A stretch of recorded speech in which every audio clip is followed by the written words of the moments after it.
Last week we discussed the question, the idea, if you like, of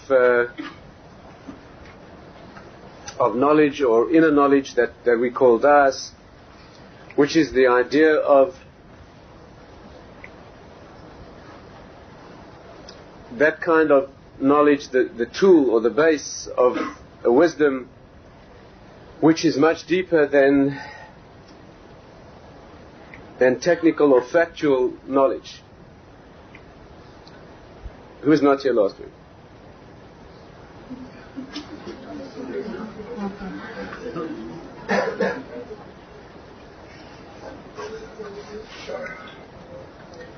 I'd like to continue that discussion. Let's just revise very briefly at least the area, although we can't go into the full discussion again. Let's just put ourselves back in context.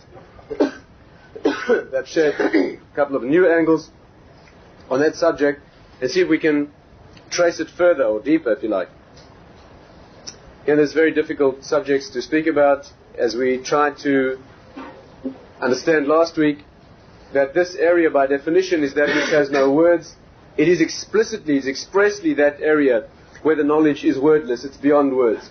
Once a thing can be put into words, then by definition it is part of the exterior knowledge. It is part of that which is technically knowable. If it can be put into words, then there's a lot in common with that which a machine or even possibly an animal can understand. Not words as such by animals, but if it's in the world of those things that can be measured and registered and then dealt with, so mechanical systems can do that too. The Das lives in a world where there are no words by definition, where things are known because they are as they are, known intrinsically as they are, not because of any extrinsic reason, external reason. Things that you know with the Das, you know simply because you know them in exactly the same way as you exist. You don't know that you exist because you measure it in any way. You know that you exist because that's your primary knowledge. It doesn't need justification. In fact, it can't really be justified or proved. That's the area of knowledge that we call the Das. It's by far the most important subject that there is, because if you don't have an avenue of access to real knowledge, if all you ever get to know is the things that you can know in the same way that a machine or a calculator or a computer can know them, then there's a long way off from discussing any Jewish ideas. In fact, that position is a long way before being human, because if mechanical systems can assimilate those sorts of facts and make computations or calculations or conclusions from facts, then if you're doing the same thing, that is holding a long way before being human, let alone Jewish and spiritual. And therefore, if there's no access to this mode that we call Das, there's really no discussion at all. There's no investigating any deeper pathway. And therefore, it's by far the most important subject. It's the most difficult. It's also the most obvious and basic, but it's also the most difficult. And it is the most important. That kind of inner knowledge, the Gemara says, I think we mentioned last week, the Gemara says that if you have that, you have everything. The Dabe Kulabe, the Gemara says, somebody who has that has everything. The Lord Dabe Mabe, person who doesn't have that, what does he have? Has nothing. Dakanisa Machasad, the Gemara says, if you've acquired that kind of knowledge, you lack nothing. What do you lack? If you lack that, you've acquired nothing. We didn't mention this last week, but there's another place in the Gemara which is almost incredible in its sharpness, that it says, Misha en bodea asul rachem alav. That's a statement so extreme, it's almost, one hesitates even to translate it. What it means literally is that somebody who doesn't have das is forbidden to have mercy on such a person. I mean, there's a much deeper meaning as well, but at its simple level, it means to have rachamim. That means to show the kindliness that normally we would show to a human being. If somebody doesn't have das, you may not do that. Why is that? It doesn't require full discussion in its own right, but just an analogy would be that one is forbidden to give something to someone who could only use it to harm himself.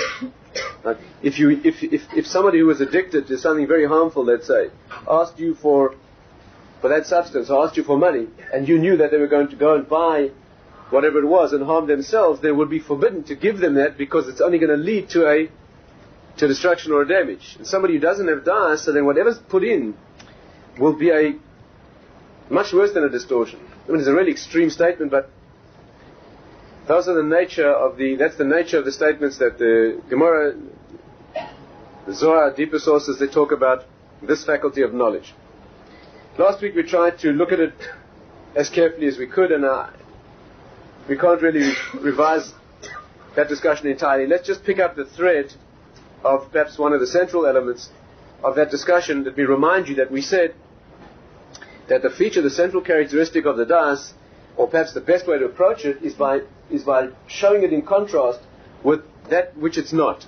Right? And as I tried to explain, Rav Dessler says that there are two modes to our faculty of knowledge. We know things in two separate ways. We know things externally with what he calls the external eye, EYE, mabat achitzoni, the external vision or eye, and there's the internal vision, mabat apnimi, that vision which is internal. And since we can very well characterize the external wisdom, then we can begin to get some light shone upon what is the internal wisdom, almost by default or by exclusion, if you like. And the external eye knows or sees, grasps all those things that can be put into words, that can be proved, that can be demonstrated. You can write them down, you can share them with someone else, you can analyze them mechanically, you can put them into a computer system, for example. Those are all of the things that are known by the outer wisdom. And the faculty, the way that we would understand it in our own experience, is that it's all the things that you can grasp or read or measure with your senses, and that you can deal with your logical faculty. So if you can measure something and you can take it in, right, through your faculties, you can measure it, you can feel it, taste it, see it, etc., and then you can make computations or calculations with that wisdom, what we call the faculty of Binah. You can actually extract more knowledge from within the parts by making calculations. That is exactly what a calculator does. There's nothing human about doing that at all. A calculator is also a system that obtains measurements or input symbols or facts from the outside world. That's what a computer does. And then it manipulates them and calculates and has an output. It's very useful. No one's complaining, of course. It's very useful, and you need that. In fact, the deeper sources say you can't have the inner wisdom unless there's some outer facts for it to work with. But that is purely mechanical. The das is all the things that you know that are not amenable to the faculties and to logic. At least not that kind of logic. The things that you know intrinsically. As we tried to explain in great detail last week, Rav Dessler says that the problem is that the classic problem in Western thought, again, not without going to what Eastern thinking is now at all, the classic problem in Western thought, the classic Western dilemma, is that we wish very much to grasp the inner knowledge. We wish very much. We are prodded by philosophical questions and problems such as the nature of one's own existence, the nature of the present, the nature of morality, the nature of free choice, the fact that there is such a thing, all these fundamental issues that form the ground level of spiritual knowledge. We very much need to know those things, but the problem is they're only amenable to inner knowledge. And the Western mode is to try to focus the outer eye on this inner area. And Rav Dessler says in the most beautiful and classic analogy that just like a camera can take a picture, the outer eye is like a camera. And just like a camera can take a picture of anything in the world except the camera, you cannot use your outer wisdom, you cannot use the mabat achitzoni, you cannot use that. You can use it to take a picture of anything in the world except the self that is the point of origin of this wisdom. And if the Western mode of thought is that we keep trying to turn that camera inwards and it keeps breaking. Not even one vague nod or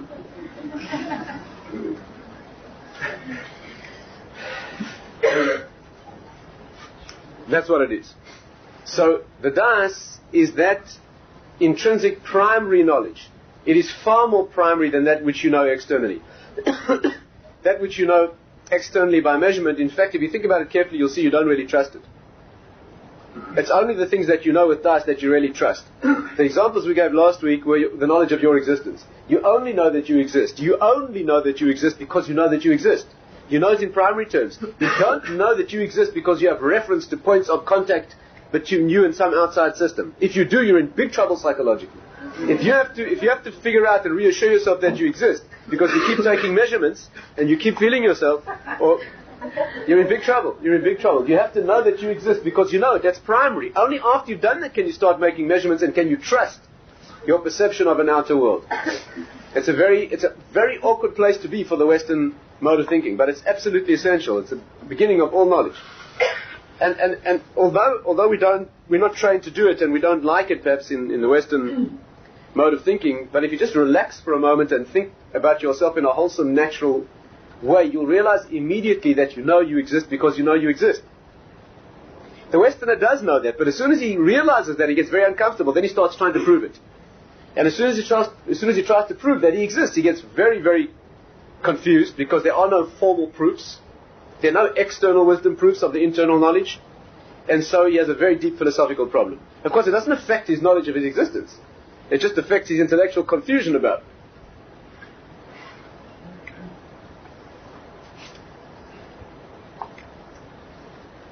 It's a very simple exercise. All you need to do is sit very quietly in a very, very quiet and still place and ask yourself, just commune, simply meditate upon your own existence, and ask yourself how you actually know that you are, and you'll realize immediately that you don't know it through any proof or external reference at all. Why is it more trustworthy?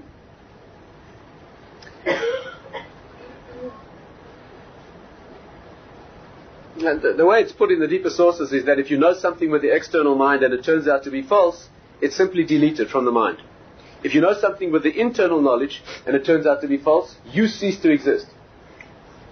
Right? Because it's not something that you know, it's you. It's one with the knowledge and what it knows are one at that level. Is this clear? The knowledge, the faculty and what it knows in the external world are completely separate things. The calculator is not the facts that it contains. The computer is completely separate from the process and what it does. But inner knowledge does that which by definition an animal does not have, and which by definition a machine does not have. That thing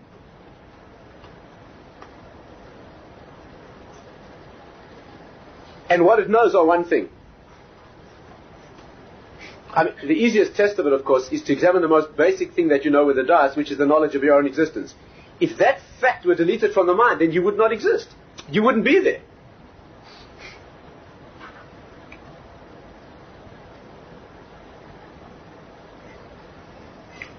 It's like a student in the first year philosophy course at university. The professor told them that there's actually no proof that they exist. That you cannot really prove that they exist. So one student was extremely perturbed, extremely distressed. He spent all week in agony over this question. And he ran up at the beginning of the lecture the next week. He ran and said, "Professor, you have to tell me, do I exist?" So the professor said to him, "Who wishes to know?"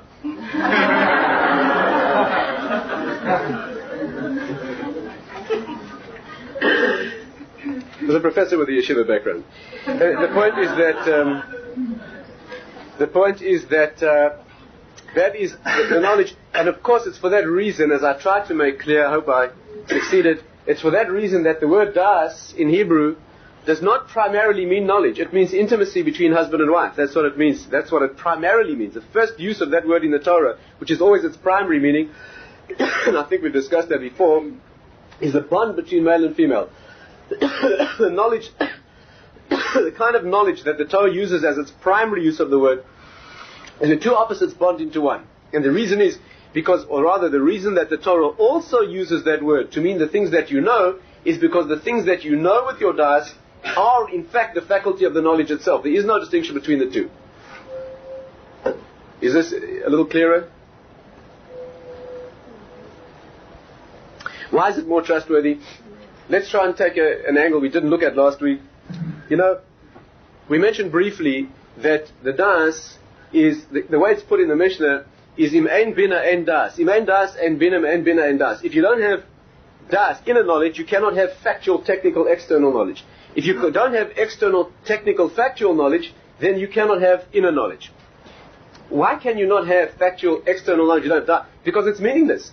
Again, if you don't have, let me try and give you last week we looked at the angle of this question that is perhaps a statement of the fact that whenever you have statements like if no A, no B, and if no B, no A, the necessary forced conclusion is that you can only get any of them to the extent that you have the other, which means you can only get them together. Right? You have to develop external knowledge to the extent that you have the wisdom to know what you know, to know what you learned.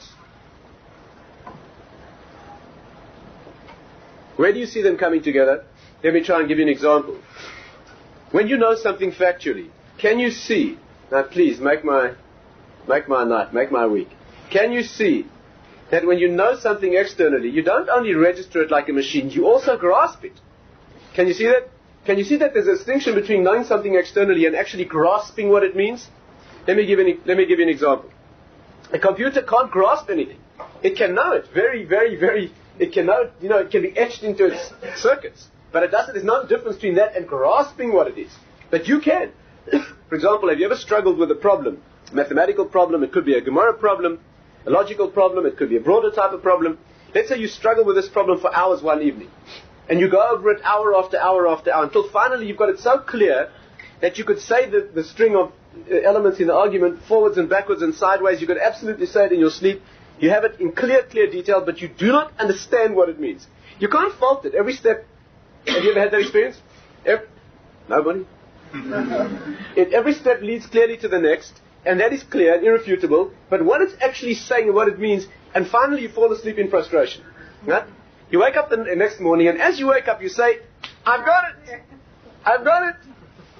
What's the difference between what you got now and what you had last night? Only das. The Gaon says it happens when you sleep specifically. The Gaon of Vilna says das happens when you sleep.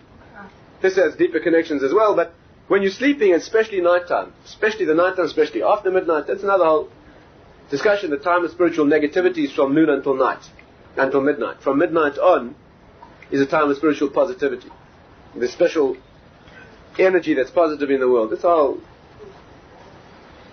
But at night, right, is the time when you see, according to the deeper understanding, the day is the time of outer wisdom. The creation of day is a thing in which things are clear. Right? Things are clear. In fact, the word Erev in Hebrew, the word Erev, which means evening, one of its meanings is mixture. It's where the light and darkness become entangled and mixed, and things become unclear. But the night, the way the Pasuk puts it is Ve'emunascha b'leilos. That means that faith, whatever, which also needs a fuller discussion, but faith, that kind of knowledge, emunah is based on the das, that is applicable in the nighttime. Right? Lahagid ba'boiker chasdecha, to talk about chesed in the day, ve'emunascha b'leilos, and emunah at night. Night is a time when in pure night, in real night, you cannot see anything. You've disconnected. Again, we don't experience this because our nights are so artificial that we have no difference between night and day. In our world, we light the night so that there's really no difference. We don't feel the difference between night and day. But in a natural world, have you ever been on a dark night somewhere very, very far away from civilization? Ever happened to you on a moonless night? You can't see in front of your nose at all? It's a very interesting experience. It can be a very terrifying experience, especially if you're unclear about who you are. It can be a terrifying experience. Because there, what happens is you become de-afferented, you become disconnected from external points of reference. And when you're in complete and utter darkness, but I mean thick darkness, that you're left alone only with your own knowledge of yourself. That's the natural mode of night. We're afraid of it, we're terrified of it, we like the night, we're terrified of that experience. It is naturally a frightening experience. But the fear of that experience is because you're removed from your world of external reference, external knowledge. That's what it genuinely is. And therefore that's the mode. And one of the outcomes, or one of the spin-offs or corollaries of this, is that when you're sleeping, and particularly at night time, is when you can grasp things more deeply. The Rambam says an amazing thing. The Rambam says that the one who wants to be Zoicha, the one who wants to merit Kisra Shel Torah, again, it's also a long discussion, but the Kesed of Torah, it means the crown of Torah. In deeper terms, the crown of Torah is a metaphorical expression. According to the deeper wisdom, the crown of Torah means specifically that aspect of Torah knowledge which cannot be put into words. The source of Torah knowledge. We'll try and speak about it a little bit more deeply perhaps this evening. But Keser, the crown, is that dimension that begins all of the chain reaction or devolution of spiritual levels. It is that which is outside of the system. The crown is what makes the king a king, but it's not part of him. It's what precedes him. It's outside of the system. The one who wants to achieve that aspect of Torah, says the Rambam, should not waste one night. Has to learn Torah at night. learning Torah in the day does not do this. It's learning Torah at night. The Rambam doesn't mean that we should switch the yeshiva Seder, that we should all come and learn at night, sleeping in the day. It doesn't mean that. Rambam knew well that for centuries it's been done that way. We learn during the day. But what he means is that it's at night time when you understand what you learned during the day. You learn the technicalities during the day, but in the mode called night is when you understand. It's the difference between knowing a thing and grasping that which you know. That cannot be put into words. Could you begin to explain to somebody what it means, your grasp of the thing? Can you begin to explain to somebody what it means, your knowledge of the thing technically? Of course you could. You can prove it in formula, you can write it down. You can speak about that to a machine. But could you share with somebody the fact that you actually grasp what you knew before? You can only share that with somebody who knows what you mean anyway already. In which case you don't have to say it. But try telling that to somebody who doesn't know what you mean. Or try and convey the fact that you grasp it to somebody struggling to grasp it. It's impossible, completely and utterly impossible. Perhaps another example which might illuminate... Are we getting somewhere? Doubtful. Doubtful.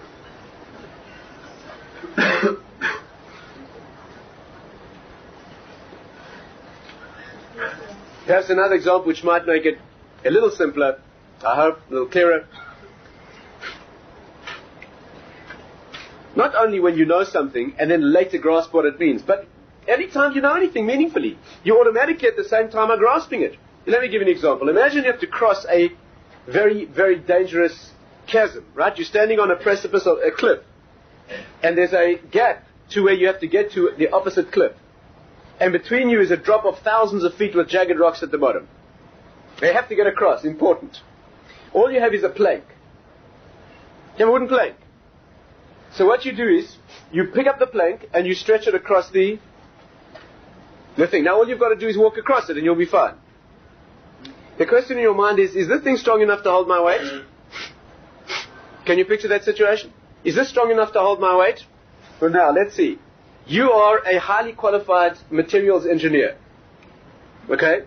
So what you do is this. You get out your measuring devices, you measure the thickness and the dimensions and the specific gravity and whatever engineers do of this plank, and you make a calculation that it will adequately carry your weight. And you run your calculation again, and you use your computer and your machine and your calculator, and there's a margin of error as well. Not only will it carry your weight, but carry your weight plus 10%, let's say. Whatever margin of error you need. No problem, right? You going to walk across it? You see, the external technical knowledge isn't good enough. You don't trust that. You know that intellectually, but have you grasped it? Now, let's say what you did is, you took that plank. Let's say you're a skeptical type. You're a nervous type. You're not an engineer.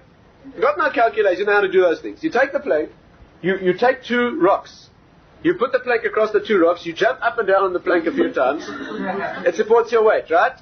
Would you now trust it more to walk across it? Much more. Why? The difference is, you didn't doubt the calculation the first time. This is your field. You're highly qualified. You knew technically that it would definitely do it, but there wasn't any dice there. There was only the external knowledge that registered it like a machine did. Is this clear? And in fact, any time you know anything externally, you don't only know it, you also understand it. When you say that 1 and 1 equals 2, there are two things happening. One that's happening is 1 plus 1 equals 2 like a machine does, by rote or by simple printout. But there's another thing that's happening in 1 and 1 is 2. You actually know and understand that it is. The difference, if you want to be, extreme about it, is that if the printout were 1 and 1 equals 3, it would make no difference to a machine. It would make a big difference to you. Why? Because the machine prints out. Whatever it prints out makes no difference. The difference element is in your knowledge of truth. Your grasp of truth. Is this a little clearer? Incidentally, how do you know you've married the right person? Those who have. You only know it this way. How do you know that there's a meaningful relationship between you? All these areas are living only in the dice. Now, let's try and take the discussion a little further this evening. Can we do that? Enthusiastic bunch.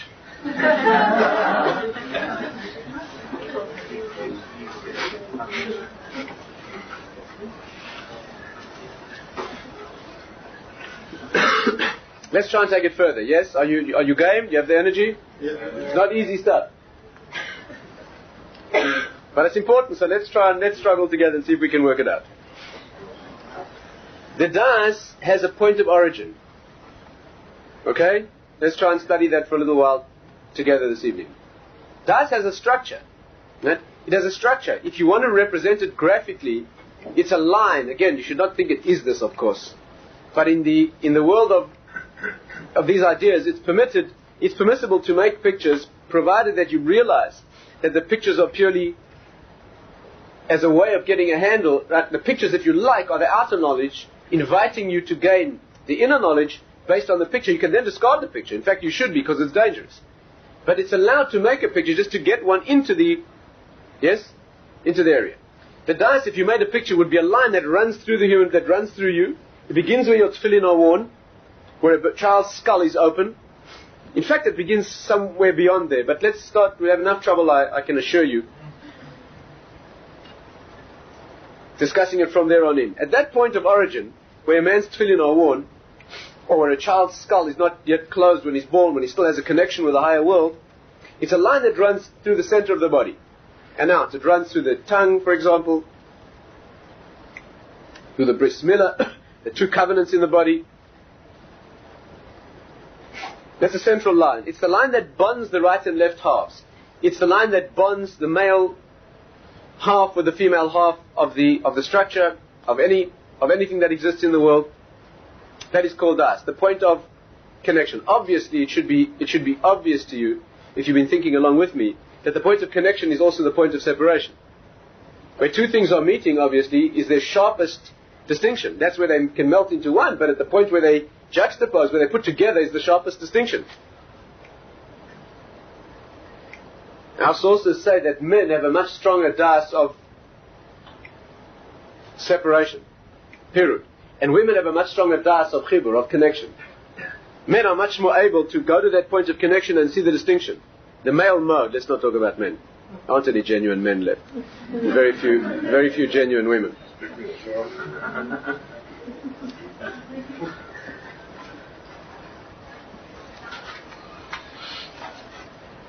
But the female mode is being able to go to that point of meeting and bond into oneness. Incidentally, this is why women do not drink Havdalah wine. When we make Havdalah, what is Havdalah? The point of distinction between Shabbos and the week. Right? Havdalah is the point of distinction. So that's a man's strength. The wine of Havdalah, very strong energy in the world that brings down that ability to separate. And women's strength is their ability to bond and lock into bond. So women don't drink the Havdalah wine.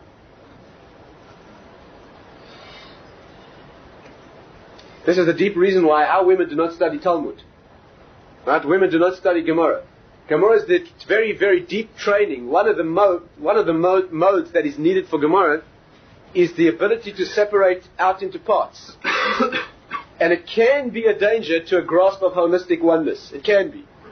And since women have a strength and a beauty in the holistic grasp, the oneness, how the parts are really one, so in order not to weaken that faculty, they avoid learning Talmud. It has nothing to do with intelligence. There are a lot of women walking around a great deal more brainy than any man you'll ever meet. I assure you, men probably don't believe it, but it's true. It has nothing to do with intelligence. It has to do with a deep inner mode. Some authorities say this is why women, in many instances in halacha, are not allowed to be witnesses in court.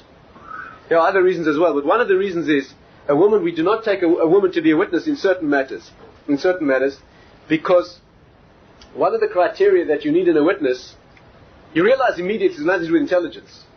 Can you see that? If it were intelligence, then we should apply an intelligence test to the prospective witness, whatever his gender or hers.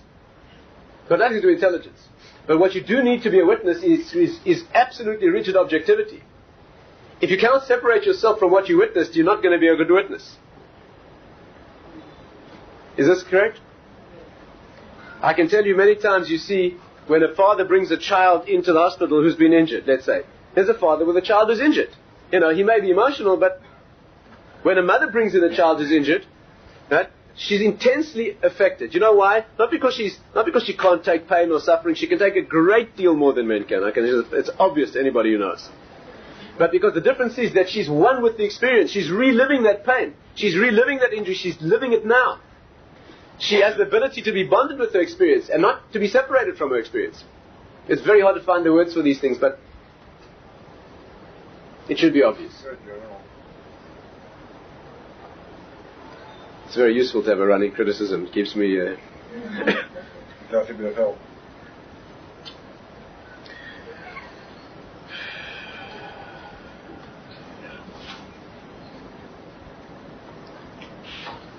What's the point of origin of the das?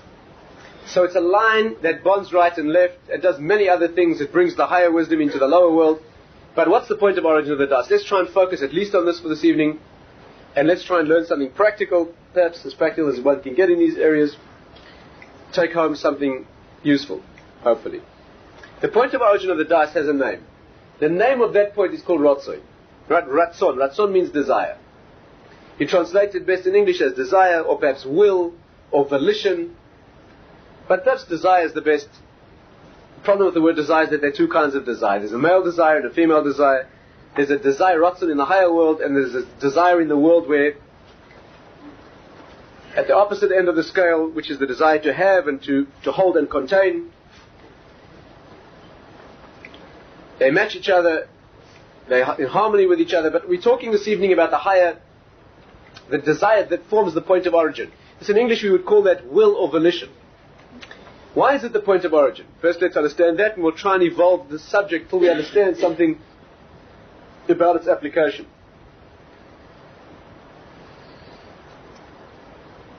Any action, any process or any action must begin with a volition, unless it's mechanical like a reflex. But we're talking here about human action, about things that have a depth. A mechanical system doesn't have a point of origin. Yes, it can be a feedback loop that just goes round and round. You have reflexes like that too, but that's not what makes you human. Animals have those things too. What makes you uniquely human is that you can do an action that's not a reflex response to a stimulus. You can do an action that results only because you originated the desire to do that. There was a point of origin called Ratzon that fired the thing into existence. And from there the process came down into the mechanical world and resulted. But the entire meaning of the process is only that point of origin. Can you see that? Let's try and clarify. Let's make it simple. When I make a movement in the world, let's say I give something to you. A simple mechanical motion in the world. Physical objects moving through space. What is the reason, what causes that object to move? The muscles are moving. What makes the muscles move? The nerves are bringing down impulses which cause the muscles to move. What makes the nerves operate? Somewhere in the brain, there are nuclei that fire, generate nerve impulses, they cause the muscles. What caused those things in the brain to... Somewhere, there was a point where something discharged, I guess, right? Analyze that very carefully. What was there? There was one cell that triggered, discharged, and that started the whole cascade, the whole process, and eventually an object moved in the world. Now, here comes the critical question. What made that cell fire? What made that cell fire? You did an action. Somebody needed something, right? A very, very deep and critical moment in a relationship. And you were locked in battle. Will you do it, will you not do it? And then you made a decision, right? Or you spontaneously, and you did it. What made that happen? Science can only explain the things that can be registered with the outer world. They can put electrodes into the whole system. They can see the muscles work, twitch. They can read what the nerves do. They can read the impulses in the brain. But the one thing they can never do is put an electrode into the gap that lies between the unrevealed higher world, from where the spark flies, what we call from the ayin, from the nothing, into the something. They can register it from when it begins in the something.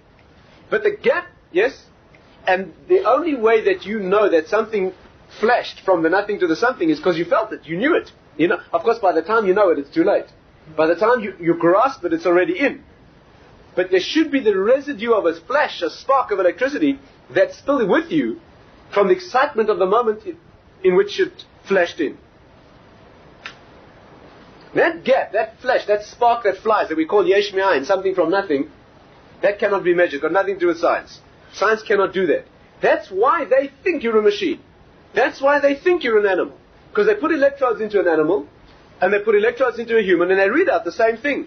When an animal moves a banana, when a gorilla moves a banana in space, in the trees, what happens on the oscilloscopes looks exactly the same as when you move something through space in a meaningful action or gesture in the world. So they say if it looks the same in the scientific measured parameters, then you're the same as an animal. The reason they're wrong is because they don't have an electrode that you can put into that other thing. It has to be measured with an electrode of the dust. You know it. Not only do you know that it's there, you know that it's everything. The rest is just a mechanical revelation of what it was there the first moment. Is this when you give somebody something meaningful and there's a tremendous deep response, is the response to the fact that the object moved? No. Is the response to the fact that your muscles twitched? Or what kind of friend is this, that when you give them this object that really changes your relationship, what they're really focusing on is the muscles twitching, nerve impulses firing, they've got to be weird. In fact, the natural mode is they don't think about those things. All they think about is the meaning of the action, which is the point of origin. The end of the action, what we call Seif Maas, is Machshava Tchila, reveals to them what your original point of initiation was, that even though that can never be registered. Our objection to the scientific world is that they put these electrodes in and then they describe the system and then they claim that they're describing the whole system. They ignore the point of origin, which is the whole area of it gives meaning to the only area that makes you different than an animal. They completely ignore it because they cannot measure it. And then they claim that they've examined the system. My Rebbe said once, it's like taking a dog and cutting his head off. And while the rest of the animal sort of twitches in his death throes, you start a scientific investigation of what a dog is. That's what they've done. They've cut the head off the system. That's not bad religion, that's bad science. That's the problem. That's not science. The correct scientific approach should be, we don't have a method of measuring those things. We'll have to deal with it some other way. But to assume that it's not there because you can't measure it and then explain the system. The point of origin is everything. The rest is just a revelation of it. The rest is automatic. You can't stop it. Once you've made that decision, the impulse has moved. And the brain is operating in the nerves and the muscles. It's mechanical. It's involuntary. You can't stop it. A machine can do it. A machine can do it better. An animal can do it. Many animals can do it better. The only thing that makes a difference is that initial spark in which you...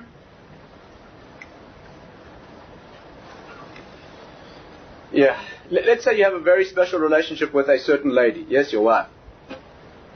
And things haven't been going so well the last day or two. So, from previous experience, you know exactly what to do. You spend a fortune on some very, very expensive and beautiful, immaculate and perfect red roses. 12 to be specific. You bring them home and you present the flowers. What happens? She melts. She melts, right? From then on, things are perfect. Until you start misbehaving again. Why? This lady is feeble-minded? She's feeble-minded, a few flowers make a difference. What's she going to do with the flowers? Eat them?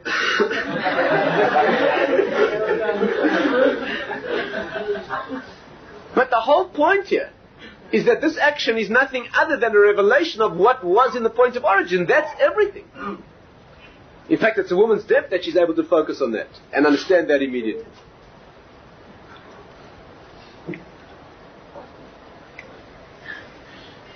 The action is nothing. The action is a revelation in the world that's done with the tools that are lowly. With the bodily tools, they can be the lowliest. But they reveal that in the point of origin, that's the value of the body. That's what you have a face for. That's what you have a mouth for. That's what you have a body for and hands. So that your body can express in the world that which could not be expressed without it.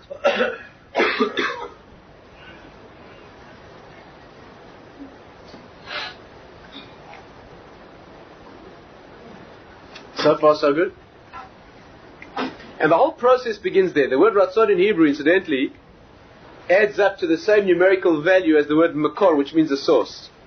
The word makor in Hebrew is a source, and the word ratzon adds up to the same. Actually, Shmuel, Hashem's name, adds up to the same value also, because that's the ultimate source of all the sources. But the word ratzon, which means desire or volition, that is the same, has the same gematria, same numerical equivalent as makor, which means the source. It is the source. Right? It is the source. Your desire, which then manifests through your actions, that is the source of the whole process. Let's look at another angle of this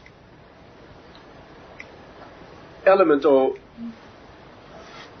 issue of Ratzon. If it's the source, can you see that it must have no other source? If it's the source, it must be, then must not be preceded by anything. A source by definition is the place where something starts. If something else caused that, then this is not the source, that thing is. If this part of the mind is called Makor, then by definition it's not caused by anything else. That's where you start. If you're going to tell me that it's caused by something else, you want it because, then that's not the source. Then the because is the source. The mysterious and miraculous and mystical thing about this point is that it is no explanation.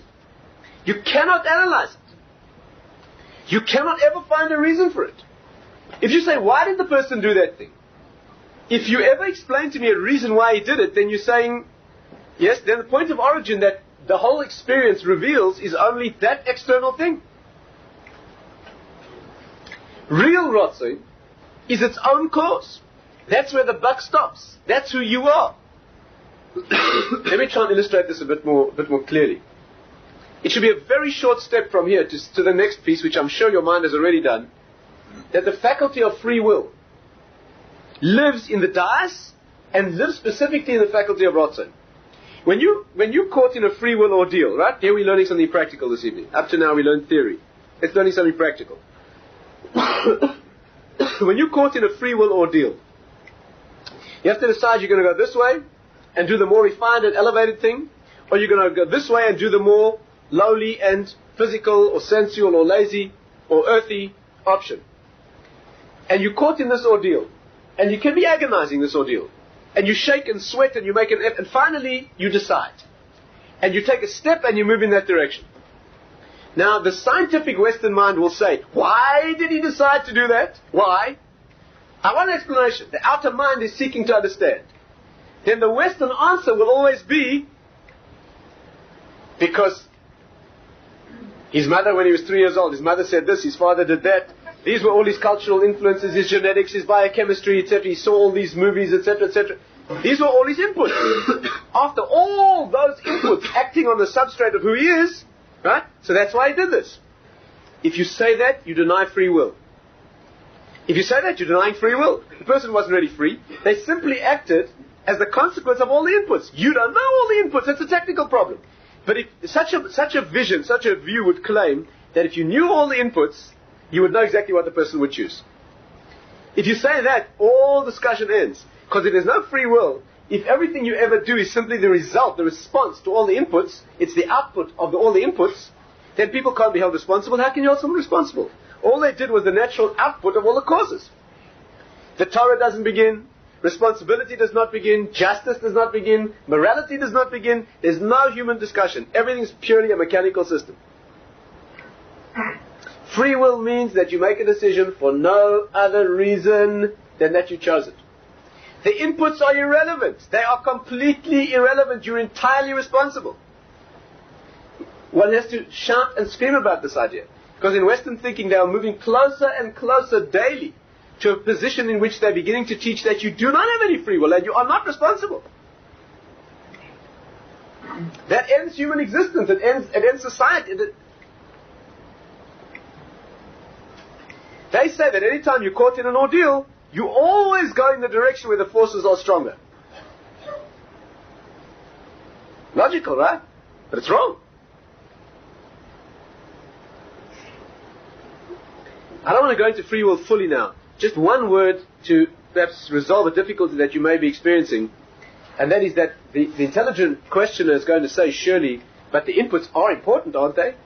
Surely if you're brought up in a certain way with tremendous influences, they must be important. Any sensible mind sees that they're very significant. How can you say they have no bearing on free will? So the answer is very clear, very, very clear. And again, we discussed free will once, many months ago, and I'm happy to do it again sometime. It's not our direct subject. But just to resolve this difficulty, let's say the following thing. Of course those things are relevant, but they have nothing to do with free will. All they do is determine where your free will operate. What will be an ordeal for you?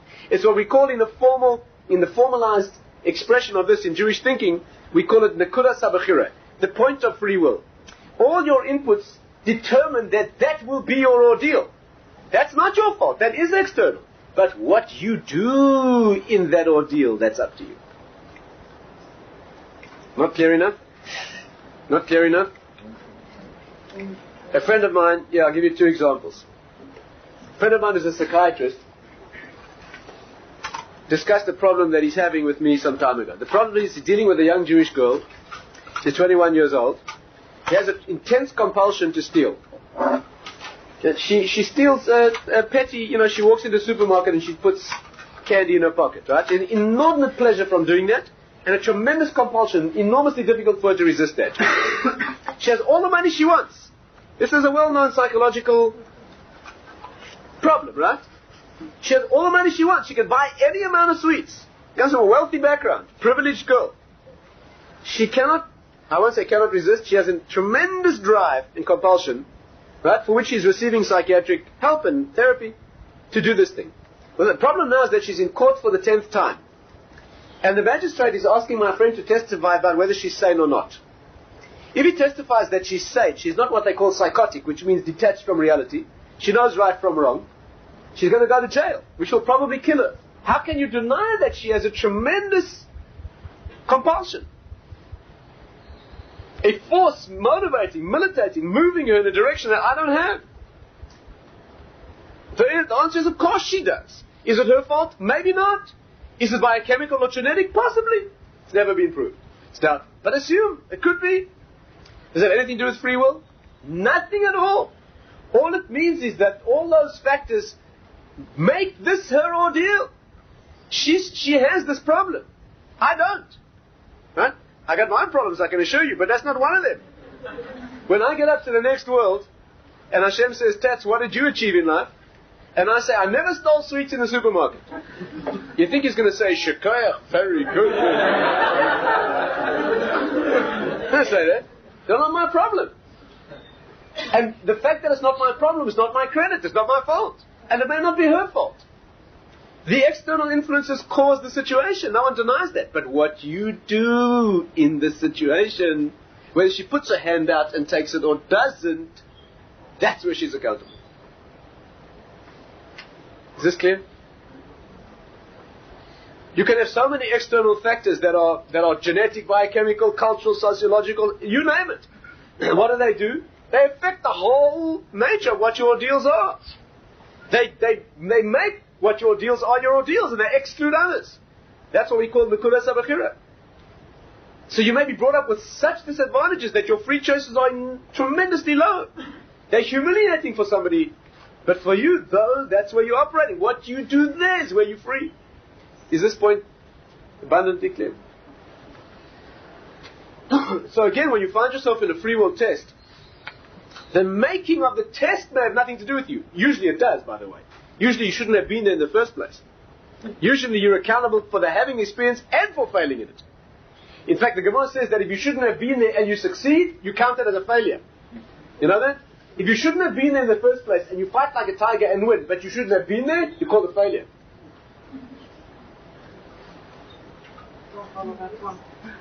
The Gemara says if a man comes to a fork in the road, the one road takes him home. No problem, home. The other takes him past a river. In the river there are women. They're doing some washing, they're immodestly exposed. The man says to himself, well, we're talking about a man who's working on himself spiritually.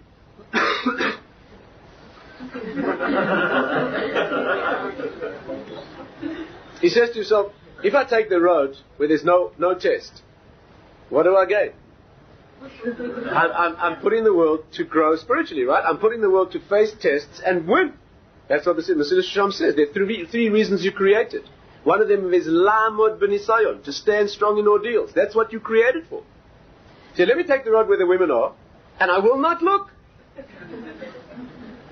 Someone says, if he takes the road where the women are and does not look, he's called a Rosh, an evil man. He failed the test. Because the test wasn't whether you look or not. The test is which road will you take. And this character failed to identify the test. He failed to realize even being tested, that's how bad his failure was. This man looking for drama. That's what he's looking for. There's no thou shalt be dramatic. It doesn't say that.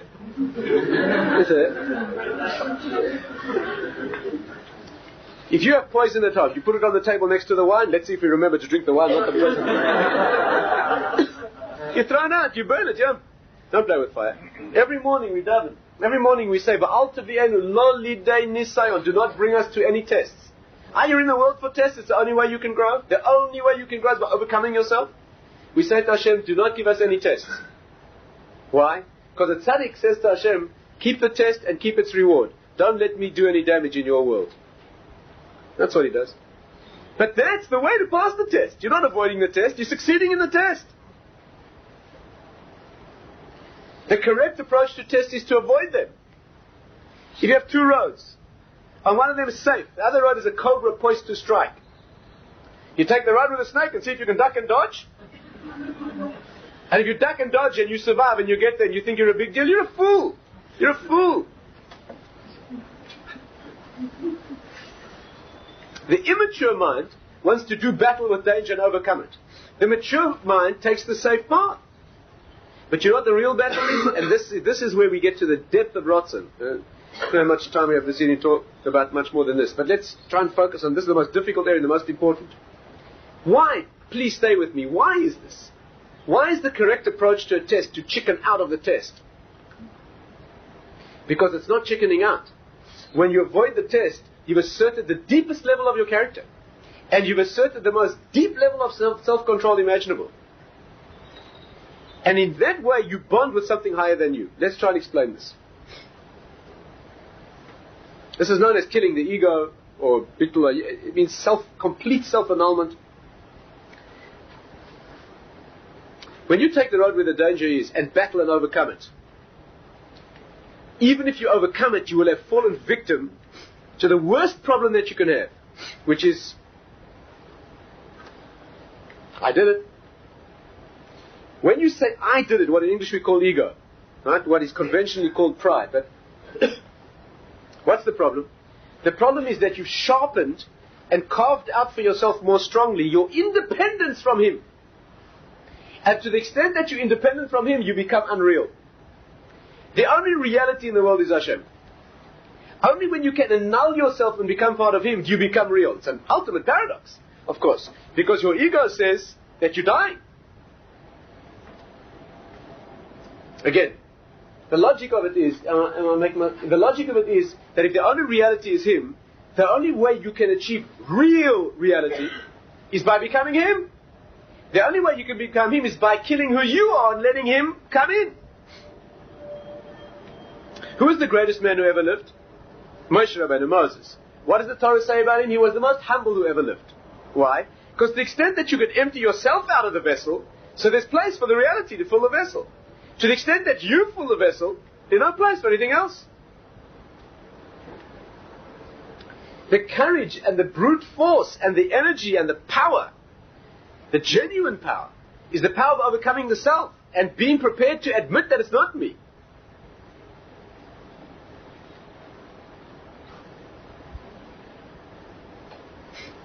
In Mussar, of course, there's so many applications. In Mussar, which is direct work on the character, this is built by the quality of gratitude. Hakaras HaTov. When you say thank you correctly, in English you can't express this, because in English thank you means thank you. In Hebrew, modeh means thank, and it means admit. What's the connection between thanking and admission? When I thank you for something you did for me, I admit that it was you and not me. The act of thanking means admitting. It's the same thing. Modim anach means we thank you. It exactly equivalently means we admit that it's you and not us. You have to admit, you have to kill yourself.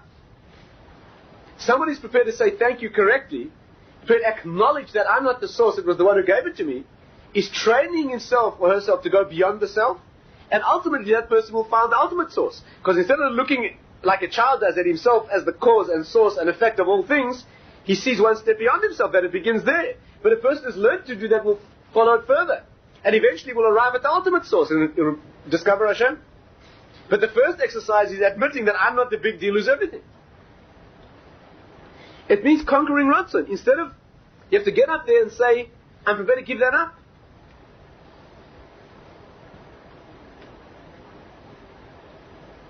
What was the original battle in the world? The original ordeal? The first human being who ever lived. Hashem said to him, don't eat the fruit of that tree. What was the nature of the test? Why was it a negative command? Why was it a negative command? Don't do that. In other words, just be passive, do nothing. So Adam Rishon said, do nothing? Be a passenger? That's what you created me for? You gave me cosmic power. The Gemara says he was so enormously powerful, the Malachim, the angels tried to worship him. They couldn't tell the difference between him and Kiviyachol. He couldn't tell the difference. He was incandescent with spiritual light. So he said, why did you create me if it was powerful? If all you wanted me to do is sit here and do nothing, why'd you give me this cosmic power for? Hashem said, I know what you're thinking. Don't do it. So he said to himself, look, you put me here for a reason, right? The reason is to serve you. He had no Yetzer Hara. He had no twisted rationale. He was absolutely crystal clear. He spoke to Hashem face to face. And with his incredible clarity, he said, look, you've put me here to serve you. That's my function. How can I serve you? By doing nothing. Let me do the most difficult thing in the world. Hashem said, you'll die if you do that. He said, I'm prepared to die. That's what I want. I'm prepared to break everything and fight down of it. I want to die for you. I'm prepared to do anything. Here's my one chance to serve you. And Hashem said, the service I want from you is doing nothing. Couldn't handle it.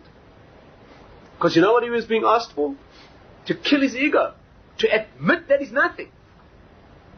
He wanted to show, he wanted to do it all. He wanted to get there, but the way he wanted to get there was, I want to get there. Me! And that's exactly where you're unreal. And Hashem said, I want you to become part of me. The only way you can become part of me is admit you're nothing and I'm everything, then you're me. But there's nothing more difficult than that. You have to give yourself up. The paradox is when you give yourself up, you become him. That's the biggest thing you could become. But to get there, you have to. And the child in you says, the immature part of you says, not going to do that. I'd rather be different from him. I'd rather be nobody in reality, but feel like I'm everybody.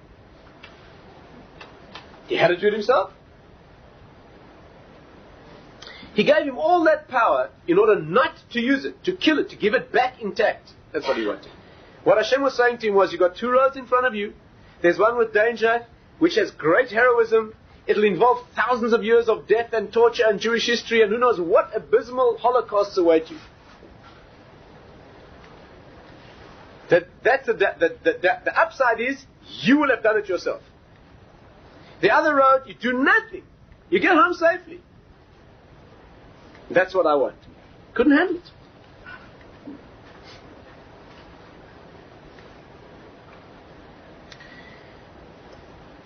The paradox, this is especially a Western problem as well, of course, is assertion of the ego.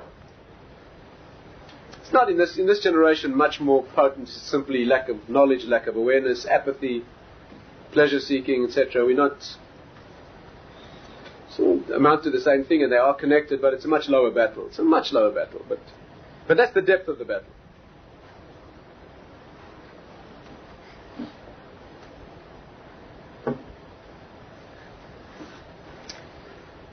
The higher aspect of this battle is that only if you're prepared to admit that it's not you, only if you're prepared to sacrifice the place that's the highest place in your own personality, your own character, can you get higher.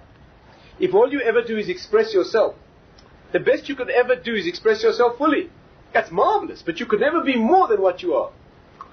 The opportunity you have to grow is because he allows you to, again, let's try and illustrate this graphically. Imagine you go up to the highest point of your own consciousness. In fact, this is what tefillah is supposed to be, davening, prayer. Prayer is supposed to be working on rotzei. Incidentally, that's the reason why our prayers are phrased as requests. Because we're working on desire, we're working on volition. And we have to discuss prayer in much more detail, and we've done it once before. And you referred to that discussion. But in tefillah, the work is to get up, in davening, in prayer, the work is to get up to the center of who you are, the root of who you are, and then to give that up. The reason is because if you get up there and strengthen that, then you can never go higher. All you can never do is get in touch with who you are and express yourself fully. But you can never become more than what you are now. There'll always be a ceiling to your growth.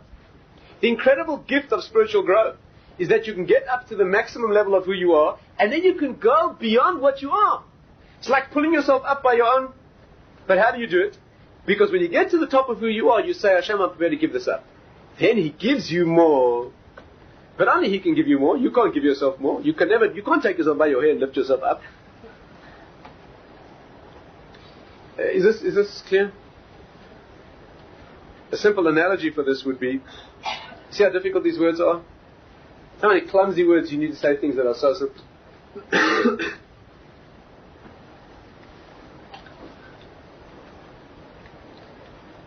A simple analogy would be concentration. Yes, can I offer you this analogy? When you concentrate on a problem, let's say you have a deep problem, you need to think of a solution to the problem. So you walk around concentrating deeply. The foolish, childish mind thinks that you're thinking of the answer.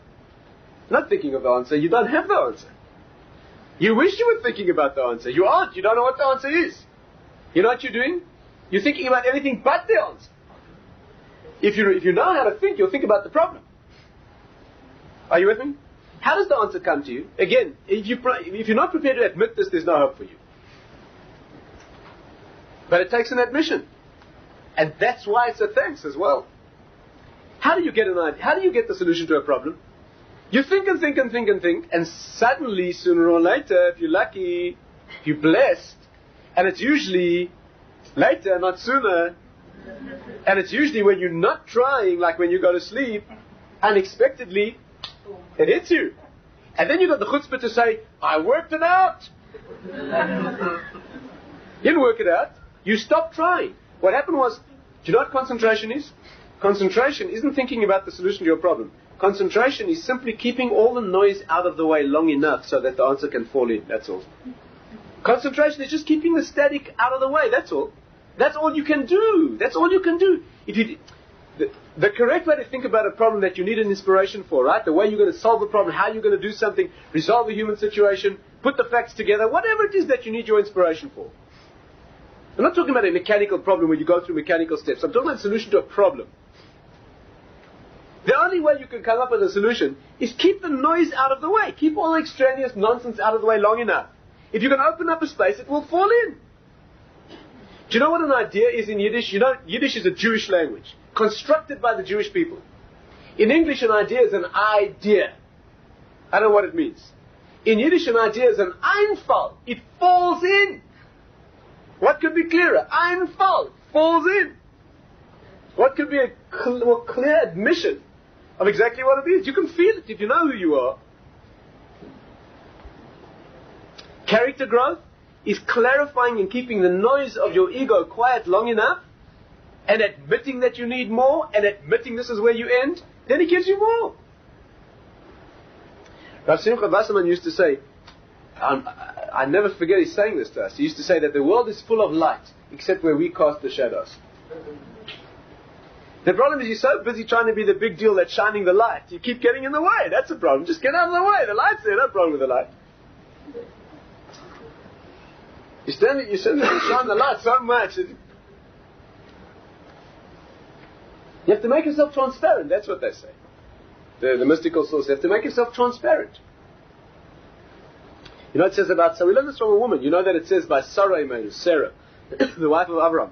Avram Avinu, right? It says one of her names was Yiska. One of her names was Yiska.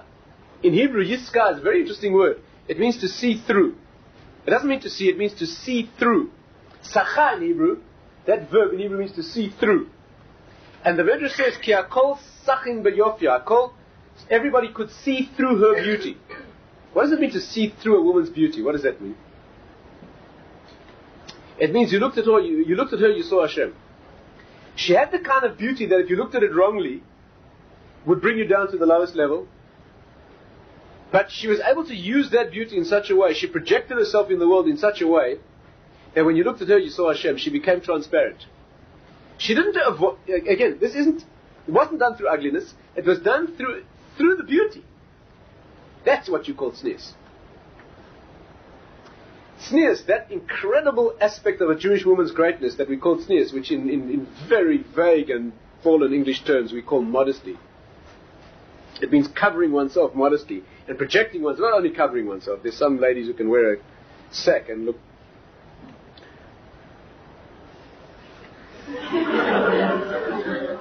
We're talking about deep modesty, right? It's not just the technicalities of sleeves and length of sleeves and so forth. We're talking about real tznius. Right? That means to project yourself as a woman in the world in such a way, yes, that the world is tempted. That means that this thing that you are could be seen in the lowliest of terms, and you project it into the world in such a way that a person looks at you and they see spirituality. That's what tznius is. Yiska, they could see through her beauty. She became transparent. The word sacha, incidentally, is the same word as sukkah, a sukkah. Because a sukkah is transparent, you have to see through it. What it really means is not only visually you have to see through it, it means that you go out of your fortress into a place where you're only protected by the flimsy to see through, yes, the material of the world and see where the source really, that's what sukkah means, you see through it. It doesn't literally mean you see through, you don't have to literally see through. It means that through the sukkah you see Hashem. That was what Sarah's name was. You shouldn't make a mistake and think that she was modest because she was not attractive. We know that she was beautiful in the most physical way. Do you know how we know that? Because the Egyptians, right? The Egyptians were the ones who were keen. In fact, they were so driven by her beauty that Abraham was worried that they'd kill him to take her. And they were, when they saw they couldn't, to take her to their king. So we know that she was very beautiful in those terms, and the Egyptians were the most immoral of people. And she was able to take that sort of beauty and project it in the world in such a way. Tznius means that in the deepest sense you go to the root of who you are, you make it transparent. So that, and that's the most difficult exercise. That's the most difficult exercise. It's the faculty of free will. It's the work of tefillah. Tefillah is called avodah shebalev, the work of the heart. The work of the heart is to annul the root of the being. And when you annul the root of the being, then you can become bigger than you were before, because you can be given something new. But as long as you keep blocking it, it can be no growth. Now, we talked about a lot of things this evening.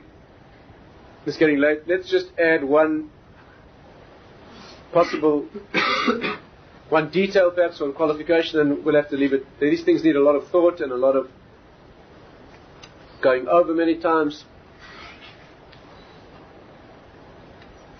As an introduction to the subject of Ratzon, let's just add one detail, and that is that annulling the self and annulling the ego does not mean becoming a nobody.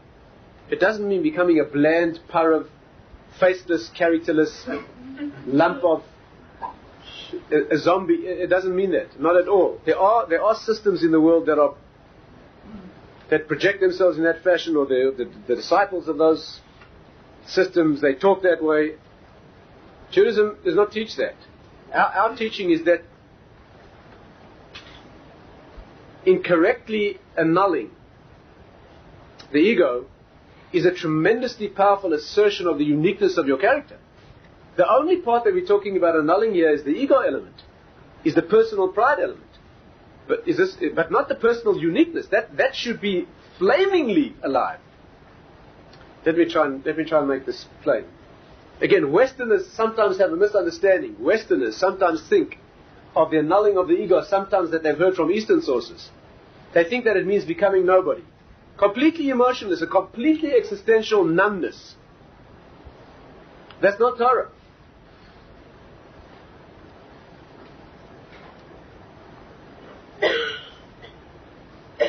If a person comes to his master and says, I want to be your slave. I'm nothing, I'm putty. I'm putty in your hands. I've killed all desire. I've killed all desire. Nothing means anything to me. Right? I'm your slave.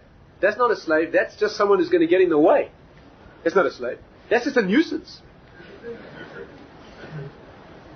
A slave is someone who comes to his master and says, I'm fired with ambition.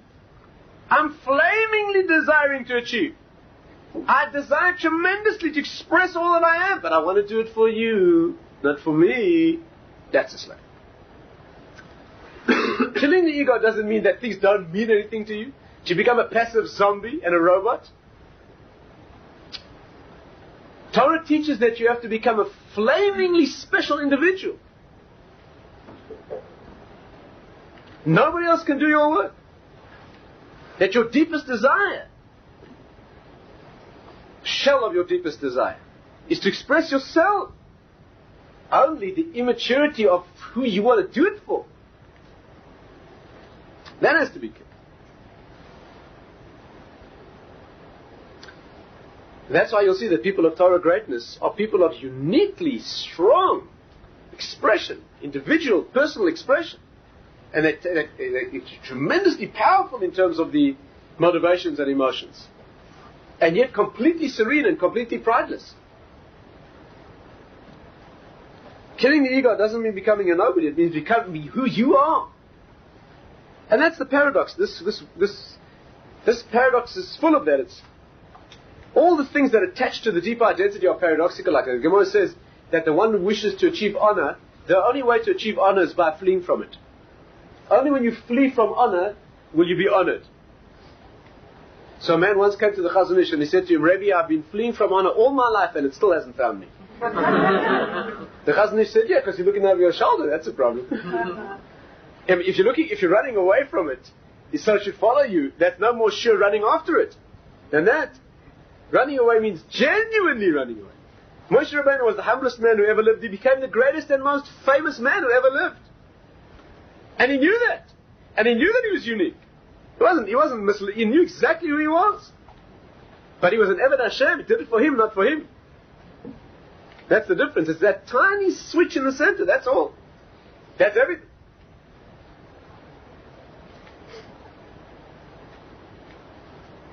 To the extent that you put your own vessel in. Now the Gemara says that Rabbi Shua ben Chananya, we'll finish with this. Shua ben Chananya was almost incredibly ugly. He was tremendously ugly. That was his uniqueness. Gemara says his body was formed even. It says his mother wheeled his carriage when he was a baby into the Beis Medrash, that his ears should be formed by the sound of Torah. And in fact he was tremendously ugly. And in fact, the praise of the Talmud, it says about him is Ashra Yoladato. Happy is the mother who bore such a child. But he was the greatest sage of the Jewish people in his generation. Rabbi Shua ben Chananya was immense in the age of the Mishnah. Once he met the daughter, once the Gemara says he met Caesar's daughter. So when she met him, she wasn't even ashamed to ask him. She said to him, how could there be such chokhmah mefu'eres, such incredible wisdom, in such an ugly vessel? She knew that he was the greatest man of the Jew, tremendous intellect and spirit, and the vessel was so broken. Right? She said, how could it be?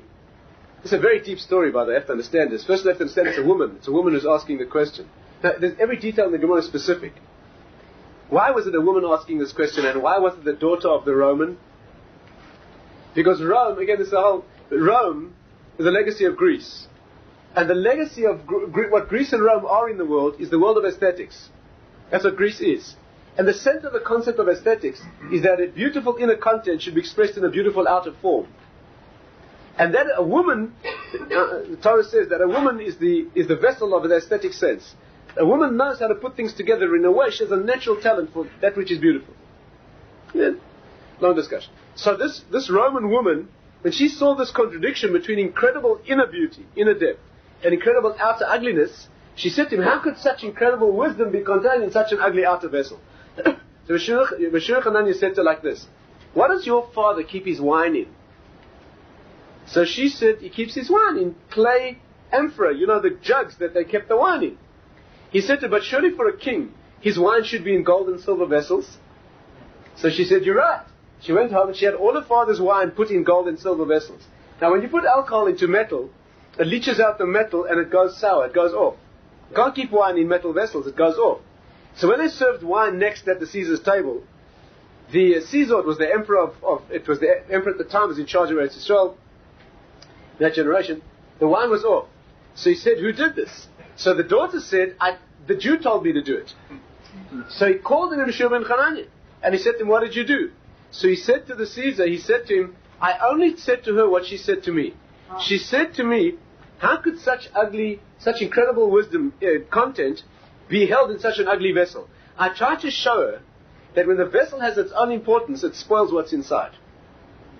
I try to show it's only when the vessel is broken and has nothing that it genuinely contains.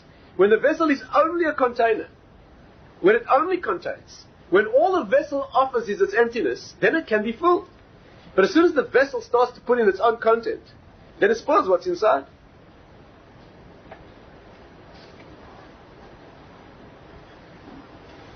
She wasn't happy with that answer, incidentally.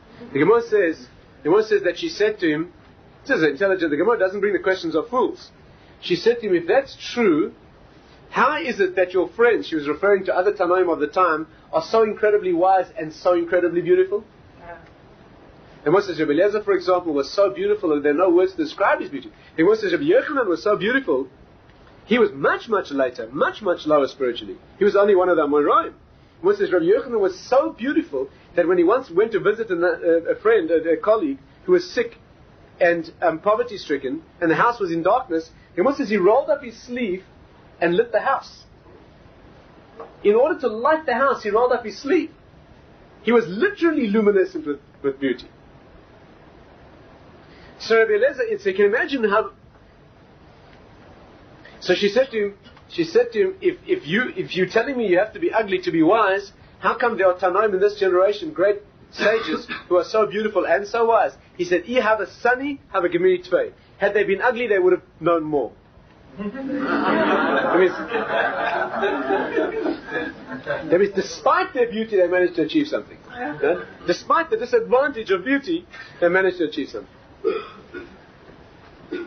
That's again a long discussion about the nature of beauty and the battle between the inner and the outer, but the point is clear for our purposes. That is that the work that we have is to be filled with genuine content, not to become a nobody, to become a real somebody, to become a somebody so cosmically great that there are no words to describe that greatness. It's not the moment of becoming a nobody. We're talking about killing only the obstruction to greatness, that's all. We're talking about only killing that central, that immature, childish me. Right? But the rest of the character, the uniqueness and the ambition and the desire, the rotzen, that should be fanned to a flame. The rotzen has to be fully expressed. But it's vested interest, what we call the negir, the childish vested interest in it, that's what has to be killed. Now, we discussed this evening a very cursory beginning to the subject of rotzen. It is the key to understanding the dais itself. It is the key to understanding free will. It's the key to understanding tefillah. It's the key to understanding human functioning and motivation. It's the key to understanding the paradoxes of free will, how it's possible to be attracted strongly and weakly and follow the weaker attraction. It can only be grasped with the dais. But the ratzon, this absolute source, ultimate source, which can only be preceded or elevated by its own sacrifice, so that it can then make itself subservient to a higher source, can then reveal a higher source. That is the key to character building, it's the key to Jewish understanding, and it's the key to all that Torah is.